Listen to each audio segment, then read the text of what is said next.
আসসালামু আলাইকুম রহমতুল্লাহ বারাকাতু। বন্ধুরা কেমন আছেন? আশা করি ভালো আছেন। আজকে আমি আপনাদের জন্য একটি টিউটোরিয়াল নিয়ে আসলাম। টিউটোরিয়ালটা হলো কিভাবে আমরা ল্যাপটপ বা কম্পিউটারে টাস্কবার হাইড এবং আনহাইড করতে পারি। আমাদেরকে অনেক সময় প্রয়োজনে ল্যাপটপের টাস্কবারটি হাইড এবং আনহাইড করতে হয়, এটা আমরা পারি না।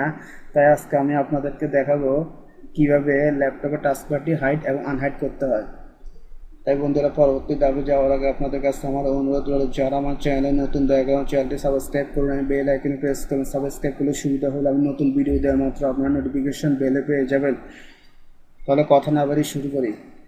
দেখুন বন্ধুরা, আমাদের টাস্কবারটি আমরা সরাতে পারতেছি না, এটা যেরকমই আছে সেরকমই আছে। এখন আমরা এটাকে হাইড এবং আনহাইড করবো। এর জন্য আমাদেরকে টাস্কবারকে রাইট বাটনে ক্লিক করতে হবে, প্রপার্টিসে ক্লিক করতে হবে। এখন auto hide the taskbar click করতে হবে, অ্যাপ্লাইতে ক্লিক করতে হবে, ওকেতে ক্লিক করতে হবে।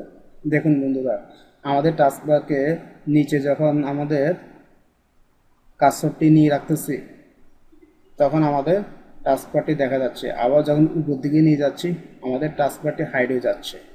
এইভাবে আমাদেরকে আমাদের টাস্কবারটি হাইড আনহাইড করতে হয়। তাহলে বন্ধুরা, আপনাদের কাছে আমার অনুরোধ হলো, যারা আমার চ্যানেলে নতুন দয়া করে আমার চ্যানেলটি সাবস্ক্রাইব করুন এবং বেল আইকন প্রেস করুন। সাবস্ক্রাইব করলে সুবিধা হলো আমি নতুন ভিডিও দেওয়া মাত্র আপনার নোটিফিকেশন বেলে পেয়ে যাবেন। আর আমার ভিডিওটি যদি ভালো লাগে দয়া করে লাইক করুন।